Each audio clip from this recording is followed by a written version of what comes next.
Good afternoon, everyone. Good afternoon, ma'am, for your kind words. But I think it's my second talk at Brigade, if I'm right. I think a few years back we had a talk with paint there. I'll not make a routine talk as boring. I'll try to make it as understanding and interactive as possible. We'll take the questions at the end, but this is what I want to focus on: diabetes, current trends, myths. My talk previously was social media myths, and we don't have to rely on social media nowadays. I think you have all sorts of myths, right from walking friends to everywhere. But I'll try to focus some of the questions you would be having, the FAQs, what my patients tend to ask me. But my basic idea is the last part, the prevention. That's the reason we all I think we need the community active participation. And in fact, I tell my people this: the prevention starts at school. And not only if you tell a child, I'm sure he's going to go back and tell his parents. And I think the healthy habit starts at the younger age group than you talk about. I'm not saying I should not go to an IT professional or an IT office, but school is where I think everything is kind of inculcated, and you all people play a larger role in the preventive aspect. This is the data, and whatever you're seeing this in most of our conferences and other things, this is the data we would show. This is the landmark ICMR INDIAB data, the updated data, and our institute was associated with the ICMR to. It was almost all the states and union territories were involved, which was published in 2023. The prevalence of diabetes is close to 101 million, and that was a jump from 74 when the last data was like the census you have. What is more worrying is the second line, that is pre-diabetes. What do you call pre-diabetes? It's not borderline, it's normal, pre-diabetes, and you have diabetes. So an HbA1c between 5.7 to 6.4, we call it as pre-diabetes. So the number is almost 136. So there are states like Uttar Pradesh where the prevalence is extremely low of diabetes, but the pre-diabetes prevalence is quite high. Why is that important to know? I consider pre-diabetes as a window of opportunity. You can go this way or that way, or you can kind of delay the progression. So it's very important. You need to even look at the other aspect, that is the pre-diabetes number there. Just don't look at the 101 million. I'm quite confident this number may increase as we go. It's all with us to make sure that there is this bridge is kind of cut off at some point. And it's not about only diabetes, the entire friends which comes along. A lot of people will ask you, sir, sugar bandide next to BP barata, next to cholesterol barata. It's a very common thing. Like when we have a conversation, we ask. The seed for the problem is this part. Apart from the genetics, is your obesity, and I've mentioned one line there: abdominal obesity. In Indians, I'll keep repeating this till it kind of you become well versed with it. In Indians, you need to talk about the waist circumference. The visceral fat and the waist circumference is extremely important. Please don't look at just the height, weight. Even for my own height, I'm kind of probably 3 kgs on the higher side. So when I can lose weight, another 3 kilos I need to lose, because it's a social stigma today. Function over the nodoralla weak kanistada. They will say, if somebody would say that, and nodak weak kanistada, should I put on weight? I would say you're doing well, ma'am. You don't have to worry. In fact, nobody has checked your waist, nobody has checked your weight. So we should not have an assumption from where we look and what it is. And we kind of deposit, we have our fat deposits, our visceral fat is more at the abdomen, and that's kind of a root cause for all these problems. So apart from this, you have obviously hypertension, LDL and all this. Obviously, all this puts you at a higher cardiovascular risk. So how does I think just a brief part about the technology. I think most of you would have science teachers here, you would have the other allied subjects also. So I'll just make it as simple as possible. We all know our body needs energy, and the source of you have your nutrition, carbohydrates, fats, your protein. I would be repeating this: carbs, carbs, and carbs. So carbohydrate is the main source of energy. Not that you don't get energy in your other thing, but we know that whatever carbs you take is ultimately converted into the simple carbs. And when these carbohydrates are broken down to glucose, for the entry into your cells, you need obviously a very important hormone called the insulin. Can anyone tell me from where insulin comes, apart from the injectable? Pancreas, yeah. Is pancreas just an endocrine organ, or it does something else also? Yeah, it's a dual guy. So it takes care of your enzymes. It also helps in your digestions. It also has an hormone. Apart from insulin, it also produces other two hormones.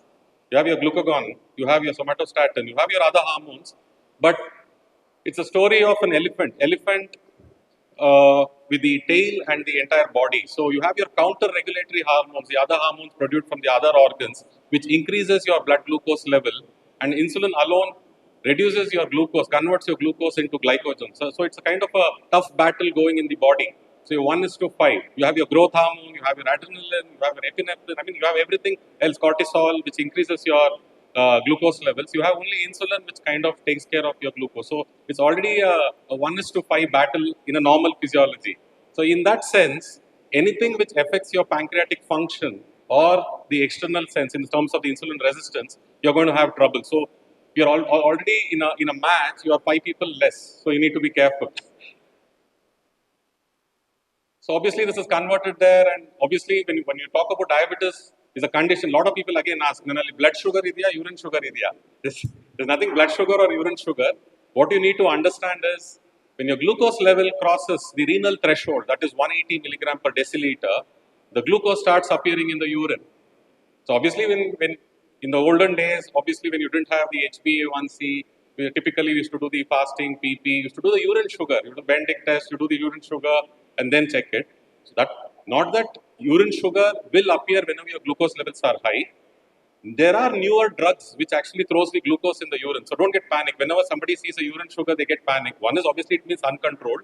There are a sectum of people where the sugars can be well controlled. It's a drug induced. The drug also can throw the sugar in the urine. So it's not always that whenever you see a sugar in the urine, that your glucose levels are not under control. That's not the only thing.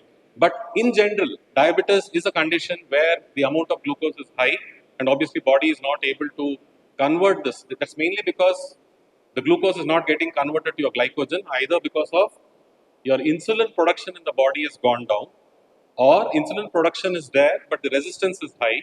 It can be a combination of both. It's more complicated than this, but put it in short, you will have insulin deficiency, but even insulin resistance is also a problem. Whereas when you talk about autoimmune diabetes like type 1, any idea how many types of diabetes are there? Any in a So you have type 1, type 2, you have gestational diabetes, but you have other set of, if I include the genetic types, you have close to 20 types of diabetes. I would say I'm talking about the maturity onset diabetes, pancreatic diabetes. But again, in general, when you talk about, rather than confusing things here, we would grossly classify this into type 1, type 2, and one what you see during your pregnancy or the gestational diabetes.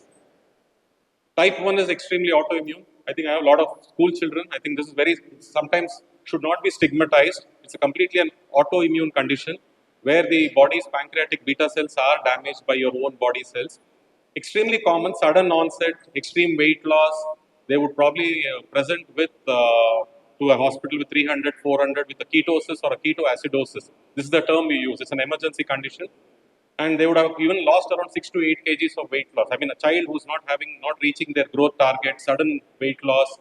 I mean, it's very rarely you would get other differentials of type 1 like maturity onset diabetes, but generally type 1 is a very rapidly progressing, life threatening if untreated, and insulin is the treatment of choice. That is very important. And fortunately or unfortunately, you need to go with what you call as a basal bolus regimen. That is 3 shots of short acting and 1 shot of long acting. And if somebody is type 1 in the school, why am I emphasizing this? Many times they skip the afternoon insulin because in the school timings, when you take the calculation, what will happen is the short break or the lunch break is around 12:30. They're ideally supposed to take the first shot before breakfast, second shot before their lunch, third shot before dinner, and one long acting at bedtime. So it's almost 4 times in a day. Sometimes they skip the afternoon insulin, thinking, obviously, I need to take it in the school. What will others think? And what they do is, the gap is too much. They can get into they can have a low sugar, what you call as hypoglycemia. Other thing is, managing type 1, especially in the school going children, is not that easy. Snacking, sometimes he may have a low sugar snacking. So always parents as well as the teachers are extremely important in hand holding a lot of my type 1 patients. And I'm proud to say there are a lot of my type 1 patients who are, being a type 1, there is not kind of a limiting factor for your whatever you want to achieve in your life. Most of them are extremely smart kids, and they've gone on to do wonders. I think a couple of them are in US, a couple of them are in insulin pumps. We have better technology coming in there. So it's not that you're type 1, it's not a death sentence that, oh, you're on 4 shots of insulin, you can't achieve anything. That is something we need to keep in our mind. So my major focus would be on the type 2. sorry for this, which is the 90 to 95% which we see. And what is different in Indians when you talk about type 2? So insulin in type 2, again when I talk about insulin, people assume that only type 1 requires insulin. Type 2 also you may progress and you may require, but this is something which can be prevented. This is due to a progressive insulin secretory defect on a background of insulin resistance. Gestational diabetes, a small line because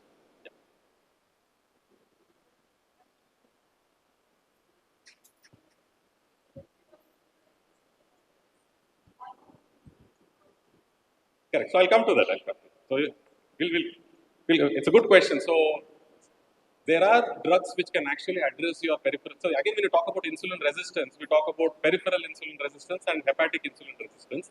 Hepatic is more at your liver, fatty liver. The endogenous glucose production is more. Uptake at these cells can be bad. See, but what happens primarily, when I talk about the subtypes, I'll tell you, in Indians, Asian Indians are slightly different. Here, more than the resistant part, the secretory defect is more and the genetic predisposition is extremely high there. So what happens, we see a lot of insulin secretory defects rather than isolated resistance because the concept of healthy weight loss, your medication comes down, remission of diabetes happens. Reversal is not the correct word. I'll keep repeating this again and again. Remission is the correct technical word. So healthy weight loss remission is possible in people with obese type 2, what you call as a thyroid subtype of type 2, insulin resistant obese type 2. Whereas what you see more here is SID, severe insulin deficient subtype or a combined insulin resistant and deficient subtype. So slightly the pathophysiology is different.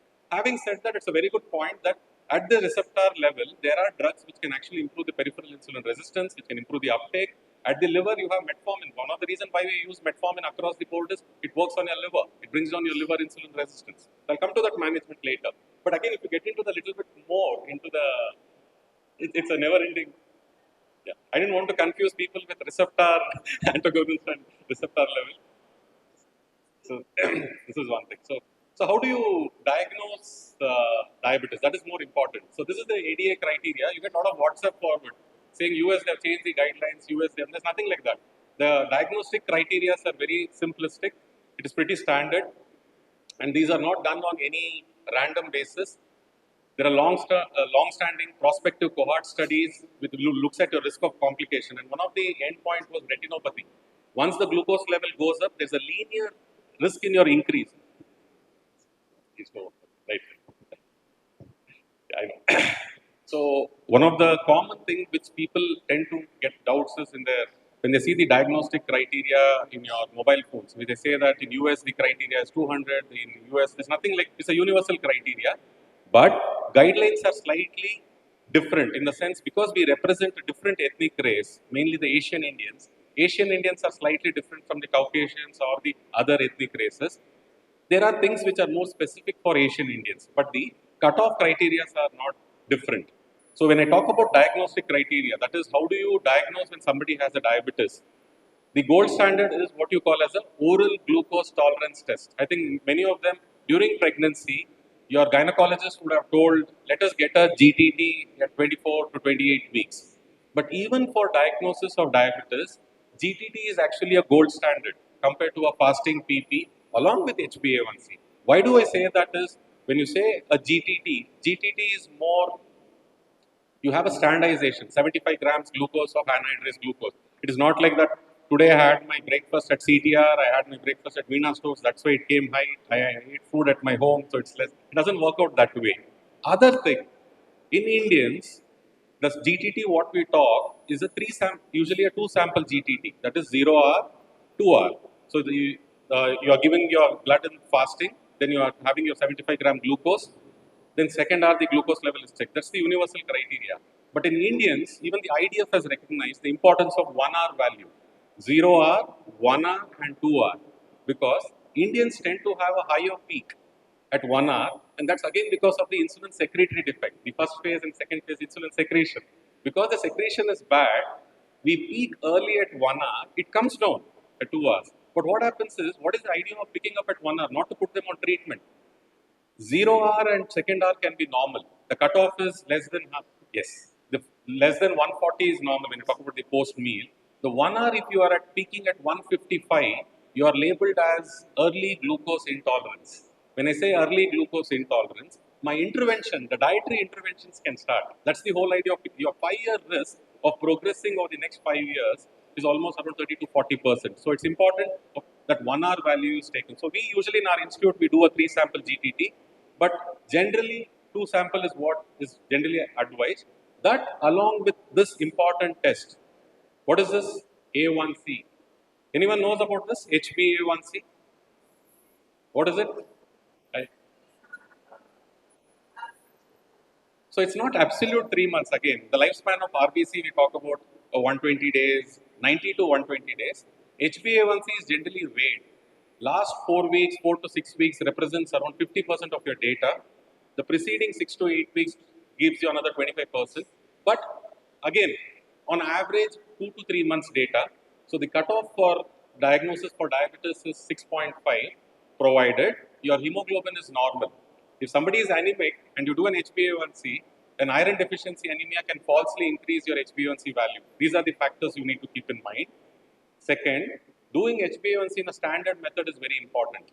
What we use in general is what we call as an HPLC method or a high performance liquid chromatography. There are a lot of POC methods, what you call as a point of care. And that's the thing, sometimes the laboratory issues when you have, I always look at what method it is. So your hemoglobin should be normal when you're interpreting your HbA1c, especially in a country where anemia is quite high. You cannot just look at HbA1c. So fasting PP along with HbA1c, obviously overall your specificity increases. And HbA1c should be interpreted only in the background of normal hemoglobin levels and a standard method.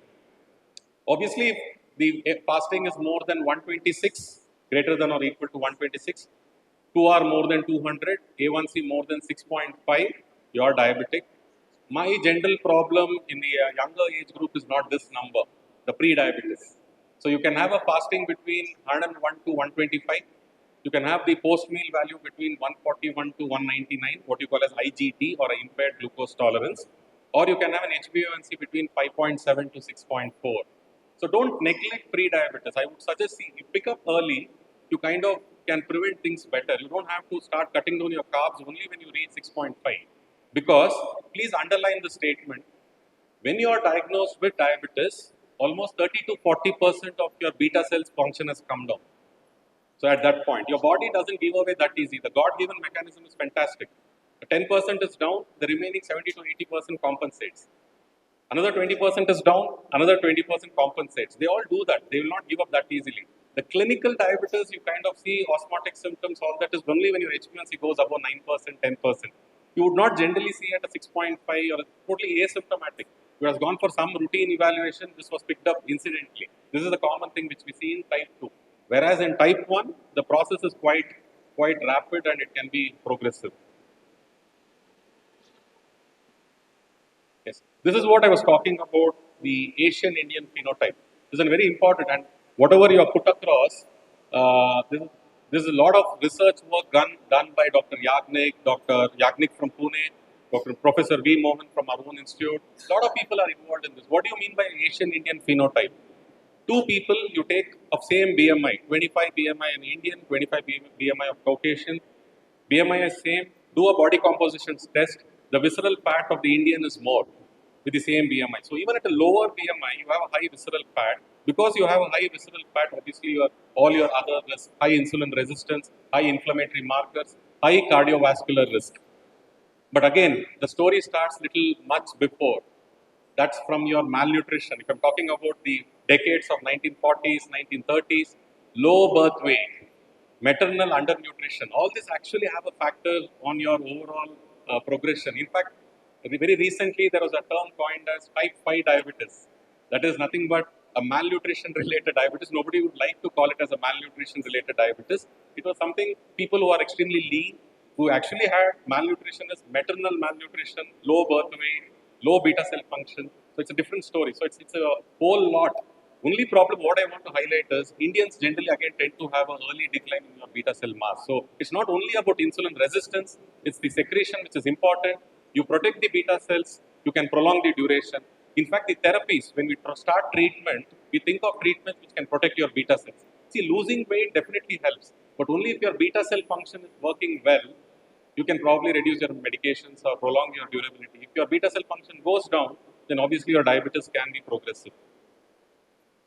This was one of our landmark paper from our institute, what you call as the novel subgroups of type 2 in India. This is a highly cited paper in the medicine world.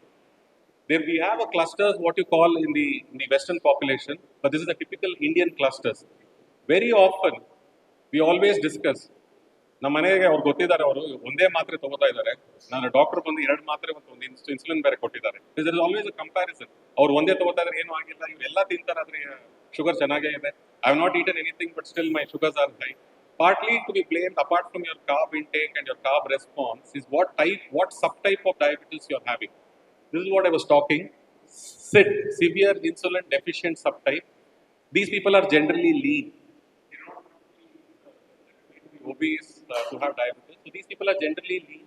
Early onset of diabetes, around 30 years. They have a low BMI, low waist circumference. So don't go and tell them lose waist circumference, lose weight, will reverse diabetes. It doesn't work there. Very difficult to treat. SID is the most difficult, one of the difficult type because there's a lot of fluctuation. It almost behaves like type 1 after subtype. It's like a one step in type 1 and one step in type 2, the other spectrum. So it's a little difficult. Almost 26% is the prevalence there. Now people talk about reversal, remission or reversal. You see a lot of ads of reversal of diabetes. If you're lucky, if you belong probably to iroid subtype or MARD, what do you call MARD? Is mild age-related diabetes or mild diabetes. If at all we pray we get this because it is generally doesn't progress. It is extremely mild as the name suggests. The risk of complications is less. If somebody belongs to these two subtypes, there is chance of remission, almost a 10 to 15%. But terms and conditions apply. Low carb diet, your beta cell function should be good. You should be disciplined enough to follow that over a period of time. It's not a subscription that 1 year I'll use the CGM patches. I'll track my food logging. I'll reduce my carbs. Once my diabetes goes into remission, again I'll not binge again whatever I want. Again you gain weight, you'll again have relapse of diabetes. That is why the word used is remission, not reversal. Reversal in the sense it should never come back. When you talk about remission, certain parameters are there, and if you kind of adhere to it, there is definitely a chance of things going out. But again, if you're not disciplined, again you can come back. So the thyroid subtype is generally the insulin-resistant obese type 2. So generally they'll be on the obese side, high waist circumference. Here the concept of healthy weight loss, even if you don't reverse or cause remission, your medications can come down. That is why it's very important that you think we see a lot of people in the early stage of thyroid subtype and we focus about the weight loss rather than only on HbA1c. This is the most difficult part, and this is the third, what you call as combined insulin resistant and deficient subtype. This person is obese. He also has insulin secretion defect. So you're dealing with two difficult people. One side is the weight, other side is the secretion. One drug is not enough. You may have to give multiple drugs. You may even require insulin. And why are we classifying into subtypes? Because each one's risk of complications is different. A SID subtype has more risk of retinopathy. So I would screen his eye more frequently. I'll refer it to the retina guy more frequently. Thyroid, the risk is more with your CKD or the chronic kidney disease and the cardiovascular risk. So that screening will be large. I mean, again, in a third subtype, you have double risk. It's a combination of both of these. So when you stratify the subtypes, you know whom to, like you're triaging, whom to be more aggressive and whom you can go a little slowly. So understanding these clustering is extremely important, especially in our people. So almost you can see that. So 38.3 people have insulin deficiency, though the other numbers are bigger, but I think this plays a very important role. What are the cardinal symptoms? Polyuria, polyphagia, that is excessive thirst, excessive craving, and does all people with diabetes have the symptoms? Yes or no? Is it a thumb rule that whoever is having this should have diabetes? It doesn't work that way. This is where my debunking the myths starts here, because everyone doesn't have these symptoms. Only when your HbA1c crosses 9%, 10%, when the body's compensation fails. You may have one or two cases where at 7 or 8 they tend to have these symptoms. Actually, they would have gone for some wound or their infection would be there. Again, this is a very common thing. My wound is healing well, so my diabetes is well controlled. Uncontrolled diabetes is one of the cause for poor wound healing, but wound healing mechanism itself is too complex to put everything on diabetes. So not everybody has these symptoms, but if somebody you're seeing somebody at an thyroid subtype, what I told, even an HbA1c of 11 or 12, they would be totally asymptomatic. That's because your beta cell is kind of compensating. Whereas the 12% in a SID subtype may actually have very gross symptoms. Sir, every time blood test, should we do only blood test to pick up these people? No, this is the very important score, what you call as the Indian diabetic risk score. You don't require a blood test there. And again, the commonly asked question is, we have a family history of diabetes. I don't have any family history of diabetes. Why did I get diabetes? You can see the contribution of the family history here. Family history is one parent is diabetic, you would get 10 marks. If both the parents are diabetic, you get 20 marks. Remaining 80 marks comes from other sources. So let's not blame our parents or our genes always.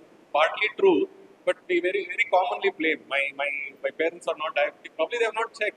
They would have got mild age-related diabetes at the age of 65 or 70. And probably you have not picked it up. You would have even been pre-diabetic, but you never know. So family history contributes only 20 marks there. First risk factor, age. 35 to 40, you can see that 35 to 40 you get around 20, above 50 is 30. Two important things, you cannot obviously change the age. Abdominal obesity, again the waist circumference comes in there. Physical activity, we all know, including my own job, sitting is the new smoking. So what do I do? I think some of you would know me. I mean, when I go to check BP, I would actually get up and come and then check the BP. I don't sit. I do it on purpose in the sense whatever physical activity I can do within the room, that's what I do. So you need to break the cycle. Even if you're in a meeting, even if you're in a class, even you're taking a classroom, try to have this some activity. I think sometimes you need to think out of textbook rather than only thinking, oh, today in my Brigade Park I'll go for 30 minutes walking. No, it doesn't work that way. You need to somehow. Many of us have in my own clinic, I never use the lifts there. I use the staircase. Whether you maybe start using it, even for your own house. You may go to malls. I see a lot of younger people waiting for the lift there. Not required. If escalator is not working, please take your stairs. These are the subtle things which you can do. In fact, post you want to like your pani puri in the evening, have your pani puri, make sure you walk in, go and come back. Post meal walking 15 minutes will help you. So you need to think certain things out of the box, not that I don't have time, I'm too stressed out. These are not the excuses which you need to bring in there. So apart from this is what? So if your score is more than 60 marks, you're kind of high risk. You can obviously get it screened. And I think the other important thing is obviously we need to a little more refine the score. We talk about carb intake and all that, but again, it's a variable there. But in general, if your score is more than 60 or high risk, and obviously you can get your screening test done, that is a GTT or an HbA1c, so that you can pick up things early. Other factor, thin people don't get diabetes. True or false? A lot of other way around, if your beta cell function is good, even if you're obese, if your beta cells can compensate, you will not get diabetes. So it's a very common. Obesity is related to other risk factors, increased cardiovascular risk. But if your beta cells are good, if you're thankful to your beta cells, you will not develop diabetes because it will be able to compensate your this thing. But lean people, as I said, SID is there, type 1 is there, so it's not only about the lean. Even in lean people, please look at the waist circumference. Again, about the waist, I think everybody will get 10 marks or 20 marks here, including my own waist circumference. You see here, female it should be less than 80 centimeter. Male it is less than 90 centimeter. Most of us will get 10 or 20 marks, so it's very important. So waist is the major criteria there. So this was the famous WhatsApp forwards. A lot of people get putting people on insulin is a big scam. Once on insulin, you're on insulin. So this is a WhatsApp forward, and there was this again a forward which had saying that now the US doctors admit that A1C should be between 7 to 8 is normal. That means your sugar level 250 is okay. No, HbA1c target should be individualized. I'm meeting somebody who's 70 plus, their life expectancy is less. There's risk of low sugar. Even an HbA1c of 7.5 is okay. I'm seeing a young person at 28, 30. I would definitely be more aggressive. I will keep the HbA1c close to 6 or 6.5%. There's a term called as metabolic memory or legacy effect. How good you manage your diabetes in the initial years has a long-standing effect later on. The first 5 years is a honeymoon phase. You take treatment, you try alternative therapies, you do what you want, nothing is going to happen. But your body remembers, just like we remember our past, and some of us would kind of take it. Body also remembers how you have treated the initial phase. A lot of people come to me probably at 70, 65 plus of the neuropathy symptoms. Doctor, I've come to you only for neuropathy, nothing else. What is your current HbA1c? 6.7. Pretty good for a stage. Now the problem is, even if I keep it at 6, the neuropathy is not going to go down. If you ask little bit, if you dwell into the history there, you would say that my initial years I ignored. 5 to 6 years I didn't take any of the treatment, I didn't take. Now I am being very sincere in the last 5 years, but I'm not seeing the results. That's the legacy effect there. So in diabetes, hit early, hit hard, but the initial years are extremely important when it comes to discipline. So there is nothing like a scam. In fact, when you add insulin, I have a lot of papers. We have a lot of papers in our this thing. When you give insulin for a newly detected diabetes, especially when the HbA1c is about 10 or 11, your beta cell recovers. So whenever you give a short course of insulin, the glucotoxicity comes down. Glucotoxicity causes what you call as beta cell apoptosis, beta cell death. But whenever you give a short course of insulin, beta cell is not stressed out. You're not hitting a tired horse. They can be off insulin 4 to 6 weeks, and then they can be on a very stable dose of medications. This was the paper. I think this I presented it in my last talk in the Brigade. This was a gentleman whom I put him on insulin, on 4 shots of insulin 5 to 6 years back. He came to me at 12% of HbA1c. He was an young onset diabetes. We didn't know it was type 2, type 1. We put him on insulin, we put him on a patch, we monitored his sugars. His sugars were all under control. He was off insulin in 4 weeks. Why am I putting this slide is, after an early aggressive treatment, this slide was there in my last talk. Now I'm talking after 4 years. This paper got published last year. Same person under follow-up. Now his pancreatic beta cell function at diagnosis was less, 0.5, 1.1. His pancreas recovered. He's almost on a follow for 5.5 to 6 years. His HbA1c on an average has remained at 6%, which is good control. So this guy took insulin initially, off insulin after 4 weeks. Now he's on a stable dose of morning one, night one dose of a OAD. That is an oral anti-diabetic drug. But his HbA1c is close to 6%.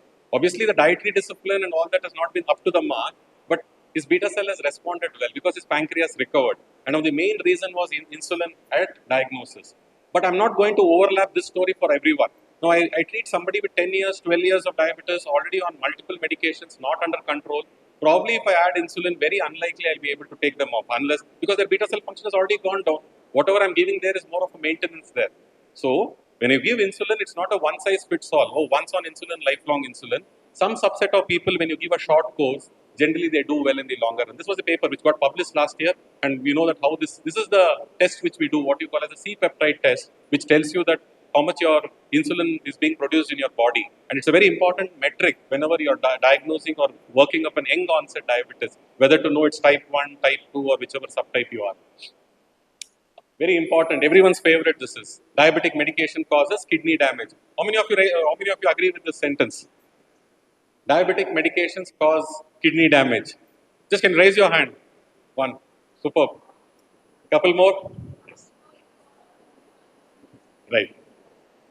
Right. What if I tell you there are certain diabetic medicines which actually protects your kidney? There is the 2 class. You can probably Google it and check it out. They belong to a class called SGLT2 inhibitors. The names will be empagliflozin, dapagliflozin, or canagliflozin. And everybody knows about Ozempic, right? Or at least who have relatives in the US. Ozempic. So it belongs to a class called GLP-1 analogs. Ozempic or semaglutide. The oral semaglutide, we are soon going to have the injectable semaglutide. Semaglutide, tirzepatide, that's a dual GLP, GIP, and the SGLT2 inhibitors, which we have been using, protects your kidney. It prevents the progression of diabetic kidney disease, both in diabetics and non-diabetics. But picking up things as early is more important. Then you have a drug, the same drug also prevents hospitalization for heart failure. So these are the 2 things which is very important.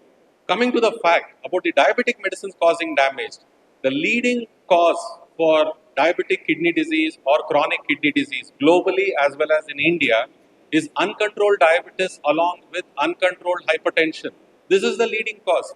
Unfortunately, by the time the symptoms are gross, you already reached advanced stage, advanced CKD. In fact, at baseline, we do a test called urine microalbuminuria or a protein creatinine ratio.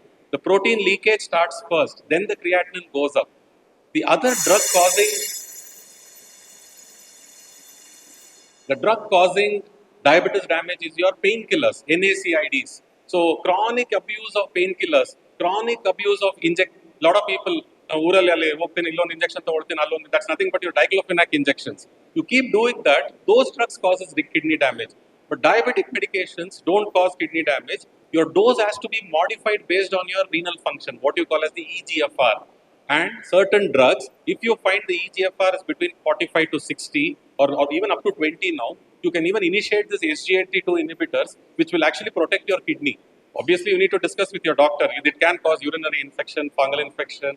The GLP or the semaglutide has some GI issues. But these are medicines which actually protects your heart and the kidney. But please keep it in mind, it's not the medicines which causes your damage. I don't want to dwell into alternative therapies and the liver and all that. At the end of the day, the natural Ayurvedic thing is your home food nutrition. That is what I consider it as Ayurveda there. That is what you need to do. But where required, you need to be, I'm not saying everybody needs to be on treatment there, but you need to be careful that ignoring your diabetes can actually lead to your complication than other way around. Everybody's favorite this is. I think even my carb meal is awaiting after this talk. But uh, just an understanding before I dwell into carbs. I think this is the favorite part, the diet part. What is the standard advice when somebody gets diabetes in our family, or what is the standard advice? At least in Bangalore. Yes, cut down. Excellent. So that's any other advice? What can we eat? What can we eat? What about ragi mudde? Right.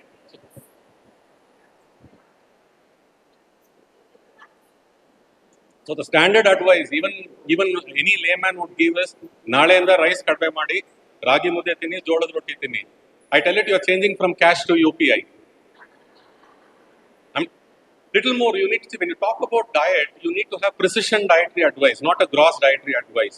You need to understand all cereals are carbs. Second thing, it's not only about glycemic index and glycemic load. The way you cook it, the polishing of the grain, the amount of protein you add along with it, amount of the way you, all these factors again plays a very important role. See, I'm not saying don't eat rice. That's a wrong. I never tell my people not to have rice. In fact, I would say, obviously, I would say prefer a brown rice or a rajmudi rice or a parboiled rice. Brown rice is excellent. Even you can enjoy your white rice, but the quantity is important. But having said that, if you want to have satiety with white rice, you make sure you include a protein along with it. You may include a paneer along with it. You may have an omelette. You want to have an egg white, whatever protein you are comfortable with. You go without a protein. ಜೋಳದ ರೊಟ್ಟಿ ನೀವು 3 ತಿಂದ್ಬಿಟ್ಟು ಬೇಗನ್ ಪಲ್ಯ ತಿಂದ್ರೆ use ಇಲ್ಲ. That's not going to happen. Even ಜೋಳದ ರೊಟ್ಟಿ is your carbs. Ragi mudde, ragi ball. In fact, I have CGM data which show ragi ball in spike. Provided in the sense, people think ragi ball is good and they overeat, and there's no protein along with it. That's the problem. And they finish ragi, and the finishing course is the rice. Solpa rice. What is solpa here? Have you weighed your rice? So these are the factors. Generally, and it's again a misconception. South Indians eat more rice. I'm not getting into a South Indian, North Indian debate here. The point is, there's a beautiful paper from Shashank Joshi et al. I mean, the STAR study. Across the states, all four, north, south, east, west, our carb intake is anywhere between 60 to 70%. So you don't, only the source of carbs is more. The chapati doesn't get any distinction. All the brothers and sisters. The only thing is, or aloo comes there, or the potato comes in there. What is really bad is protein. Protein is extremely bad across the board. And these are the beautiful, these are some of the studies from our own institute, what you call as the MDRF or the Madras Diabetes Research Foundation. I'm just changing the slides here, but it's all the hard work of our PhD students there. This is something which everybody tells, low GI, I have a very low glycemic index food, I have a high GI. So don't look only at the glycemic index. The nature of starch is important, the fiber content is important, particle size, your cooking methods is important. See, a lot of people, when I say, this was a real word, pesaritu dosa. I'll say dosa, pesaritu dosa is great. Dosa along with shundal, with some sambar works much better, slightly. I had a person who ate pesaritu dosa with dal, mushroom and paneer, I think dal paneer. He was on a CGM. He was very much impressed looking at the readings. He said, Doctor, pesaritu dosa is rocking. I mean, it's working well for me. In fact, he said, I had the same thing for the breakfast. 3 pesaritu dosa with chutney. It spiked. So your pesaritu dosa didn't do anything there. It is your, again, when you cook, the protein denatures. So all these factors come in. Obviously, sprouts would be better, but whenever you take things from external, things are much better. The food pattern, you start with the protein, some healthy fats, some veggies, then come to the carbs. You fill your stomach with all this. That's the way you need to go about. And these are the small plate methods which everybody can practice. You don't have to get diabetes to do this. This is again the comparison of, this is again a study from our own institute here. white rice, under the GI index. Brown rice is the best. Brown rice is the best because this is, you can see there, the EMR scanned, the bran is retained in the brown rice. The bran is removed in the other rice. Obviously, when the bran is there, when you cook the food, you feel, in fact, it takes around 5 to 6 more whistles, to cook. I know people who cook brown rice is a problem, but that's the whole part. You need to retain the bran, and that's where the fiber is there. The last part is not everybody's favorite. Millets. Everybody's favorite, right? Sugar bandre, we forgot the millets, especially if you're from Malleswaram, so you should know about millets, especially the organic millets. There's every road, there is a store of organic. I'm from Malleswaram, so no bias there. Only thing is the people say I cut down rice and have switched over to millets. Having said that, it is not entirely bad. The biggest challenge again is polishing. So whenever you polish, even millets can behave. But having said that, there are again good amount of millets, properly made millets, which are not polished, with your good amount of veggies and protein, will definitely help you. And even if you look at the GI studies here, see here, glycemic index of millet preparations, ragi mudde, high, sorghum, jola, high, medium, pearl millet, even unpolished little millet, high. So I think don't confuse yourself. What I would suggest is please stick on to your staple food. Only thing you need to do is you stick on to your staple food because your gut bacteria is used to it. All you need to do is the portion control. Please reduce the proportion of your carbs there. But if you want to reduce the carbs, you need to increase the protein and healthy fat. That is the mantra. And that can be whatever you like. You may like egg, you may like you may like. When I talk about healthy fat, especially for vegetarians, it's a challenge. Tuppa olledu. Tuppa is saturated fat. I'm talking about the healthy fat. It's mainly your nuts, raw cashews, walnuts, almonds, pista. I think some of you eyebrows would come when we talk about cashew. Cashew is okay. You don't have to worry about the cashew. The roasted or the fried cashew is a problem. Raw cashew is fine. And whenever you're hungry, even for children, don't give the biscuits. Nuts are much better option. There's nothing sugar-free except water. Whenever people have a habit of snacking the sugar-free biscuits, I think nuts are a healthier options. Second comes your fish. People who take fish. Salmon fish is a source of healthy fat. Avocado is a source of healthy fat. So basically, all you have to do is you need to cut down your carbs and include a healthy fat and the protein. Other question: can I have fruits? Can people with diabetes have fruits? Yes or no? Mango season. Can diabetic people have mangoes? Definitely yes. It's a seasonal fruit. Please relish your mangoes. Don't be. If you tell somebody not to have, it's just the children mentality. They will in fact have two. Rather have a good deal among with your. So how do I bribe my people? Is I say, keep your HbA1c close to 7. Enjoy the mango in your mango season. But having said that, you need to replace the other carbs with your mangoes. Preferably prefer in the evening time. So you kind of balance your fruits there. Again, fruits please have as a fruit, not as a juice. That's the whole point of making a fruit as a juice is you're drinking only the fructose there. And again, adding jaggery is not going to give you any benefit there, except for iron content there. It's not going to give any benefit on the calorie part. So, what is important is fruits can be taken. These are some of the low GI fruits: pomegranate, guava, apple. One of my favorite suggestions for the evening snack is a fruit. Mango and banana obviously comes under the high GI, especially the people to elakki banana. Even elakki banana has carbs. You can have it, but you need to kind of balance it out. Other important part is more the ripening, more is the fructose content. So, but obviously there are fruits which you need to have it when it is ripened. But you have guava which can be eaten when it is almost 70 to 80%. Raw mangoes, that's the other option. So this is the confusion. What should I eat? We either go both the extreme. Moment your sugar levels are high, they get into the extreme of keto diet, only no carbs or only grains here. And otherwise, other extreme is only high saturated fat. So don't go in 120 kilometers per hour, nor at 40 kilometers per hour. You need to kind of balance it out in reducing your this thing. Even at the community level, this is something when what happens, but I'll just show you. This is at the community, this was the ICMR INDIAB study. Even in this, we showed that diabetes can be prevented at a population level by decreasing carbohydrate intake. I think even very recently, the CBSE has come about the sugar contents. I think we need to incorporate the knowledge of food labeling to our students. Food labeling. It may take another 5-10 minutes, but make sure every food, when you buy, I know when I go get into a supermarket, my wife gets a little finicky about me. I would generally stay out because all I do in my, it's like a homework for me. I go there for my knowledge updation. I go and open the new products there and look at, especially the ones which say buy one, get one free, or whichever has an extra offer. I sit and kind of decode it. But the biggest challenge there is now you've written refined flour, maida. Your vegetable oil is your palm oil. So you need to spend some time. You need to look at the calories there. Carbs is not only your sugar there. Ragi biscuit. Ragi biscuit is not ragi is also carbs. Without maida binding won't happen. There's nothing sugar-free biscuit. So biscuit is biscuit at the end of the day. And nobody stops with, they say with Lay's chips you cannot stop with one. But nobody can stop with one biscuit. Eating 3 biscuits with your tea, it actually replaces the whatever sugar you're not adding in the tea or the rusk to rusk.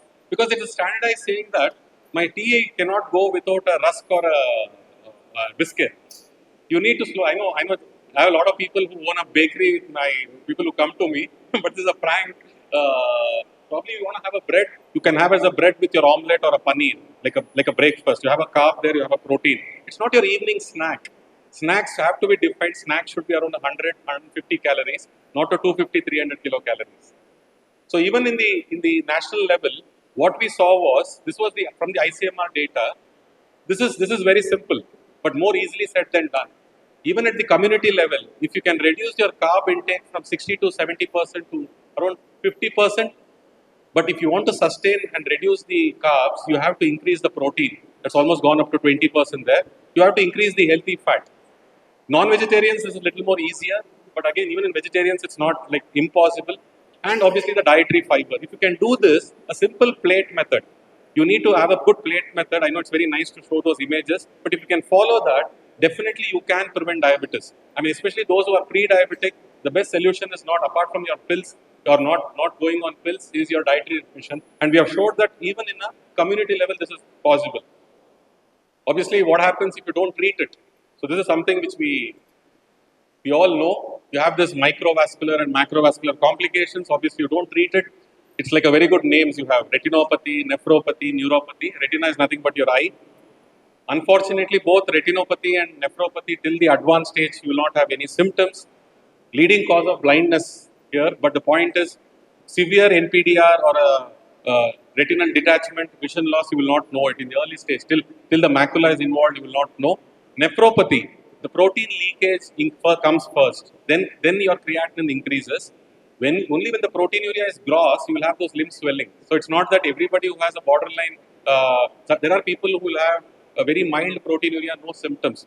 Again, your protein leakage has nothing to do with your intake of protein. There are a lot of things like moment there is mild protein leakage, people tend to restrict protein. Even in chronic kidney disease, advanced kidney disease, protein restriction is there, 0.8 we say. But again, in an Indian diet, our protein intake is extremely low. There again, they will have sarcopenia, you restrict protein further. See, these are global guidelines where there is non-veg every day, 3 times. Here, even in somebody who's a non-vegetarian, Saturday, Monday, Tuesday, you'll have those days. So multiple days your protein intake is bad. There you again go and restrict protein, you will increase your carbs. By increasing your carbs, only thing you are doing is again increasing your sugar levels and increasing your other problems. So these are the microvascular, that is your macrovascular. So prevention, as I already mentioned, the dietary thing has to be taken care. The most important is the physical activity.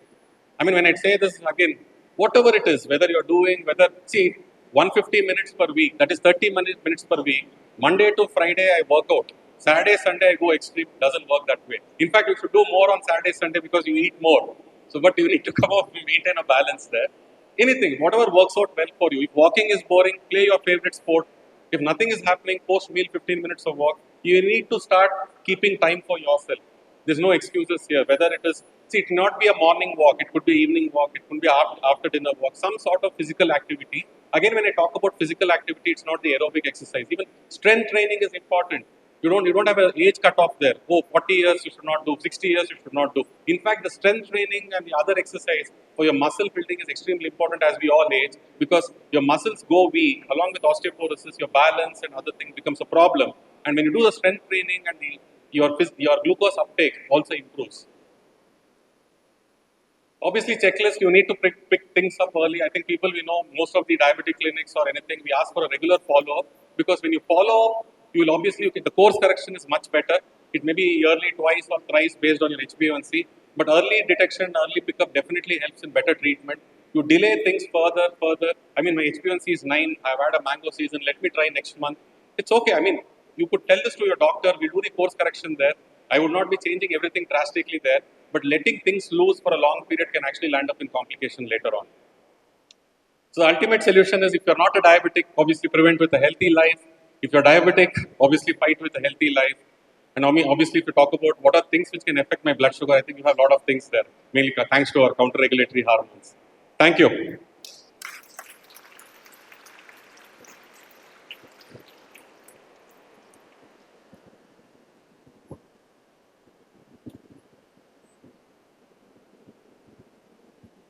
If you have any questions, you can ask the doctor.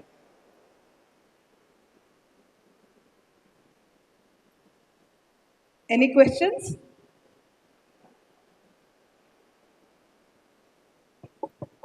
Um, well, I'm 65 years old. I was not diabetic till 9 months ago when, because of steroid intake, I'm very asthmatic. So the steroid kind of upped the sugar, and I've been on tablets ever since. But it only ranges from like after my dinner, if I take it, or after lunch or whatever, it's about 145. It doesn't go more than that. But still, my doctor says you are very highly diabetic. So I just wanted to know where I stand.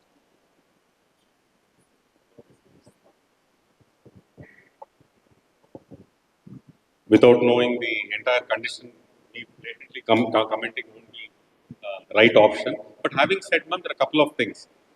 The inhalers generally don't have a serious impact on the glycemic parameters there. Oral steroids, the Visolone, prednisolone, whatever, the brothers and dexamethasone, whatever the indication may be, can increase your post-lunch values. But somebody is already pre-diabetic, steroid will push you. That's what would have happened. You would have had a mild age-related diabetes, steroid would have come and pushed you there. Probably would have also gone with a metformin or a gliptin combination to make sure things don't worsen. And steroids again increase your insulin resistance, weight gain.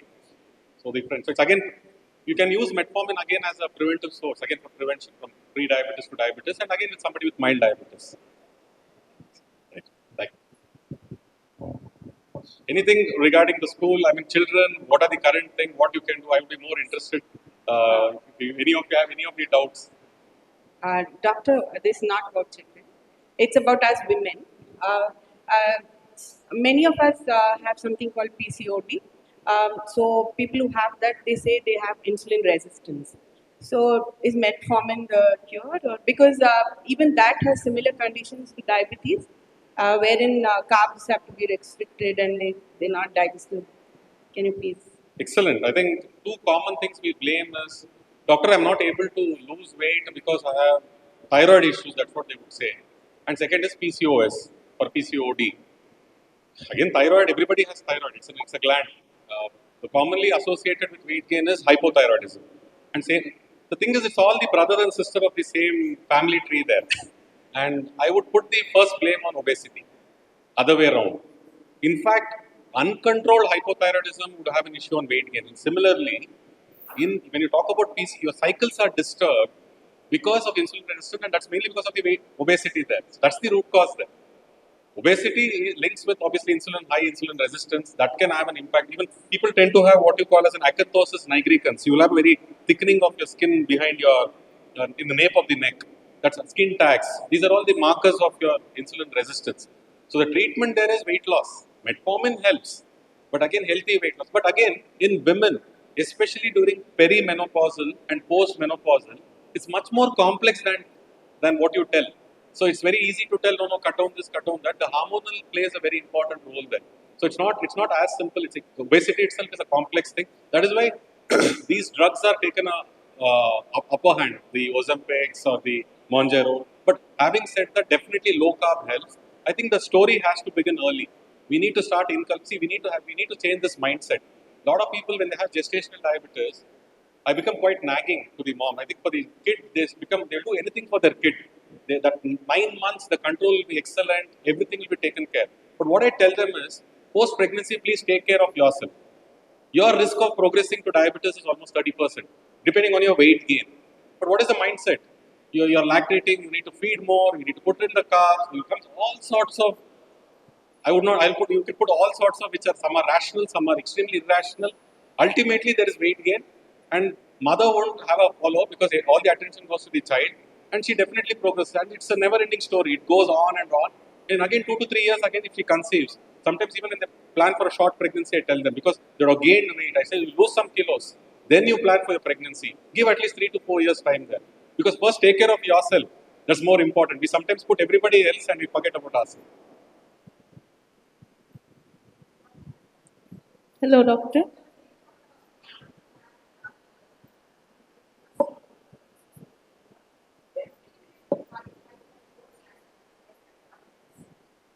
Correct. So more than refrigerated, I think what happens is you get the olden style. We cook the rice in the morning, we leave it, and we consume it later. So you get a resistant starch.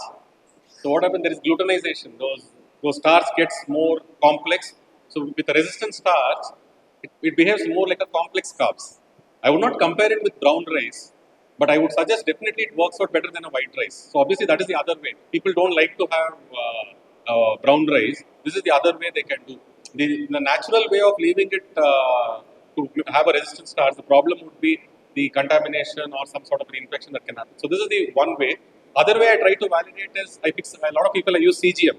So I tell please take your refrigerated rice one day, please log in the food, please take your brown rice. You have the data there. But again, even if you're eating refrigerated rice, please make sure you add some protein along. Hello, sir. As we know, obesity is the main cause of most of the Mother, father, sister of all problems. And seeing this, most of the time people are very, very worried about it and not able to work on it. I mean, mostly I think the frustration is the main reason. Which one? Frustration. Correct, stress. Isn't it? You work and you work and you don't come down and then you get frustrated. We are happy, we eat. We are stressed out, we eat. And that frustration is being used by pharmaceuticals to give you lots of weight loss drugs and all. Right. So I would like to tell me there are lots of conflicting point of view on this use of these kind of drugs. Correct. So could you give us some information about In fact, somebody comes to me in the first way saying, Doctor, I've come only to know about these weight loss drugs. I would not start away there. I would give them the entire perspective. A person who is not disciplined, it's like saying that if a person cannot drive a normal car, no point giving him automatic car. Let him learn the discipline, the basics first. So yes, GLP-1 analogs help, SGLT2 inhibitors help. In fact, I keep their expectations extremely low. My focus has always been on a low-carb diet there. The discipline and your correction is extremely important there. These drugs, the problem where it helps is, there are people initially with low carb, they will bring down by 3 to 4 kgs. Then what happens in your body itself, the leptin and ghrelin and all the other things which acts you to make the satiety hormone goes up, the hunger hormone goes up. Sorry, hunger hormone goes up, the satiety hormone goes down. So what happens is you would have lost 3 kgs with a lot of efforts. For the next 3 kgs, you will struggle a lot because the body revolts against you there. So in such cases, again again there are people who say they cannot stop their cravings. I say whenever I see food, I want to eat. And I say protein, they would know. There are people with lot of craving and there is hypothalamus involved. GLP-1 analogs work at the central level. It also works on your gut hormones. So these are the candidates where the gastric emptying comes down, the satiety comes down. It works on the hormonal level. But the problem is once you stop, there is rebound weight gain. But having said that, maybe if I'm talking about a 15 mg or a 10 mg of tirzepatide, somebody loses 10 to 15 kgs, rebound maybe 5 kgs. My point is I may use them for 6 months or 1 year, probably 1 year. They lose weight, then let them be on a low carb diet, put them on an SGLT2 inhibitor. So I think you need to mix both science and you need to think out of the textbook. But low carb diet and your motivation to sustain that forms the fundamental thing, whether you are on these drugs or whether you're not on those drugs. Doctor, I had a question. We find now in school children as young as first grade have diabetes and their parents come to give them Insulin. injections. Maybe it would be a good idea if you could tell the teachers something on what they should, look out for when children are there like that. Managing type 1 is one of the toughest thing. I mean, rather than being too negative about it or quite a sorry feeling, I think as teachers or doctors, whoever we need to get a positive outlook for them. Because it's not easy. When I get a type 1 and I have to break the news to them and initiate them on insulin, the first 6 months, 9 months requires a lot of hand holding. It's not, in fact, if there is, but the slot given is almost 30 to 40 minutes. In fact, that day I cut down my other slots. I know it's sometimes impossible, but I can't do it because for me it's a day in, day out. It's an easy way to tell things. In fact, other way around, there are small subset where the C-peptide levels are good. Actually, it's not type 1, it's something else. I'm the most happiest person on earth. I kind of celebrate I celebrate inside, I would say. But the point here is, why is that hand holding is important is because already the child has the routine stress as a child. And when we know that when adults are not compliant, you cannot expect a child to be compliant. And obviously, with the routine school thing of friends, parties, birthdays, even the normal intake, you don't have to eat chocolates or direct sugars, but it takes a bigger toll. The bigger toll is the insulin shots. There are child who are quite independent, they manage things, they know everyone. But there are child at the other spectrum also who kind of don't manage it well. The three important thing is please come out of the needle phobia or the needle fear. The new insulin pens, the injections, let us not, I know these are subcutaneous injections. These are not the typical intramuscular injections which are given. So it can be handled. In fact, teachers are the second line doctors there in school managing the type 1 students. So it's very important you people are also educated about how these insulin shots are given. But along with your high glucose level, you should know about low glucose level here because type 1s are prone for hypoglycemia because these are short acting insulin. In the stress of coming to school in the morning, they would have undereaten their breakfast. No, they would have had just a glass of milk with some, probably 2 idlis or 1 idli, and they would have forgotten no protein there. They would have taken 6 or 7 units of short acting insulin, Actrapid, Novorapid, whatever it may be. Lunch they would skip their mid morning because of exam stress, whatever. They're supposed to have their mid morning snack. If they have symptoms of sweating, tiredness, difficulty to concentrate, or even blurring of vision, they need to carry glucometer along with them. It's a very basic thing. You confirm it is low sugar because even high sugars can mimic a similar symptoms. If the blood glucose level is below 70, that's your first alert value. 55 is requiring assistance. See, there are people who get multiple episodes of low sugar, their body gets accustomed. But there are people at 70, they will develop symptoms, and all you require is glucose or 3 teaspoons of direct sugar. So, glucose is a emergency kit should be there in our schools. If you have 73 teaspoons of or 15 grams of sugar or a direct sugar, recheck the glucose within 15 minutes. Generally, it will pick up. And if the levels are above 70 or 80, you can give them the regular mid-morning fruit snack or something. Obviously, check with them why this has happened. Generally, the smarter type ones would have told, ma'am, I have not had my usual breakfast today. I took my this thing more. Today, I had a PT class at 10 o'clock or 11 o'clock. Generally, this happens in the mid-evening. Lunch around at 1 o'clock, 2 o'clock, they will have their PT or their physical activity classes. Then they would have taken their usual shot. You would have actually exercised more and you will have a low sugar at 4 o'clock or 5 o'clock. They'll go home and they'll actually eat more calories. Coming to the sugar part, you can repeat this cycle even 3 times. So 70 it has not picked up, check again. It's still not picked up, then obviously requires medical assistance for an IV dextrose. Other thing, I think small thing is the storage. Because in summer, sometimes this insulin pen ideally should be kept in room temperatures. So they'll come, they'll keep it in their bag. Or if anybody can assist them with a refrigerator or something, that also would be a great idea. Mainly because it's a protein, we don't want the insulin to denature.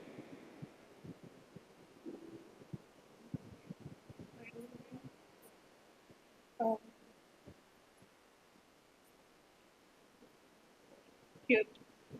Doctor, nowadays there's a raise in obesity levels in children also.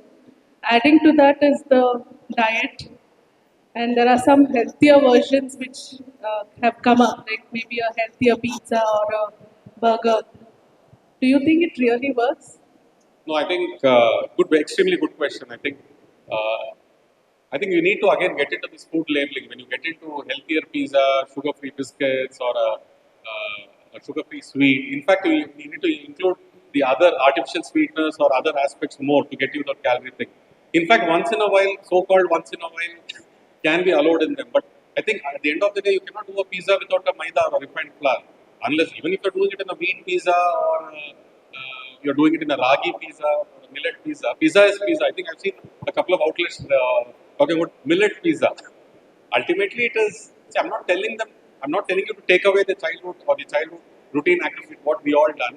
But the exposure to all this is much more than what it used to be. Probably when I compare myself with your generation or most of the older generation, it's 10 years early. My generation to my kids' generation is another 10 years early. So I think we need to be a little careful there. And food labeling, the biscuits, These are the subtle things. Chocolates, I know, I mean, there's no birthday without chocolates, but these are subtle things which we need to be careful. And as parents, even for my own child, I think when you take out, there is a room where they do have their routine, what they like. So that is okay, but that should not become a habit over a period of time.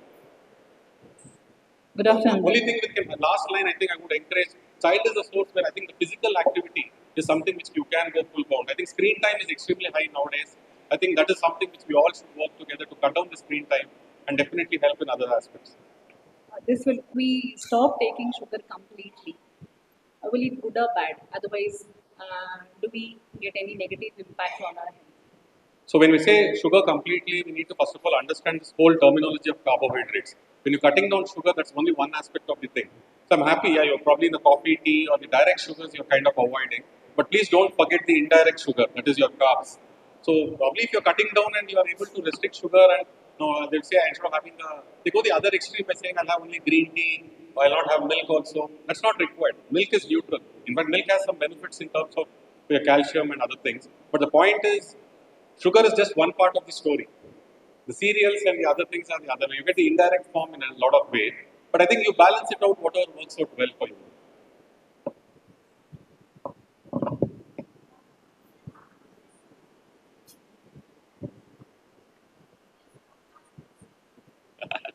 Sir, does actually do Karela juice and Jamun juice help in bringing it down? Which one? Hagalkai, Karela juice. Yeah, fantastic. I think Will it help? so. The HbA1c reducing capacity of the bitter gourd, methi, fenugreek seeds, or the black jamun is around 0.2 to 0.3%. So I would suggest include it as in your part of your diet. There's no harm. But please don't give any special status to agalkai. There are other vegetables which are equally good. There are a lot of things. See, they say carrot, beetroot, you're not. Carrot, beetroot is slightly high, GI is more, but the load is less. The fiber content is more. And now in tragatle tinnalla, which is a small katori there. Please give equal importance to all the vegetables. So it's not nothing to do with agalkai, but all the vegetables can be included. I just have one question, last probably. The latest fact that all these kids have is all about whey protein. They buy those big boxes of whey protein. Just want to know what's your take on that. I'm not correct, ma'am. That's again, I think, especially the teenage kids, and you would see those who are hitting the gym. I think it comes like a package. Let me go with whey protein. My general advice is, if they are a non-vegetarian or an vegetarian, whatever you want to call, please stick on to your one egg gives you around 6 grams of protein along with your fat, healthy fat. Egg is the best source I would suggest. Problem with this whey protein again is the challenge is you not only whey protein, even you have a lot of this meal replacements, protein powders. Most of the protein powders have either maltodextrin or sucralose as their artificial sweetener. I use them in an extreme case where they're pure vegetarians, their intake of protein is not okay. I use them as a meal replacement. Probably if I'm treating, I replace one meal with a partial meal replacement. As a protein adjuvant, I still try to hang around with the dietary sources. And if somebody takes egg, that's my best option. You would want to consume 3, 4, 6, 5 eggs in a day. If at all it is okay, it's still okay. Yolk is fine. The other thing, myth I forgot to tell, egg yolk. Please, nothing wrong with the yellow color. Yolk is a very rich source of healthy fat as well as your vitamin D. So yolk is not a problem. Way you cook is more important. You pour a lot of oil, make a burji out of it, then that's a problem. So the whole egg can be taken, especially children. Whole egg gives you a lot of satiety. So egg is okay. And other common complaint I take is ಸ್ವಲ್ಪ sundal, ಮೊಳಕೆ ಕಾಳು and say gas. No, you probably I tell them to say in temple they give us a cup of sundal. I think we all take it. We don't complain to God about the gas. So what I would suggest is make a sundal. Please keep it in your puja room. Eat it little. So I think you should be able to sustain that. Thank you.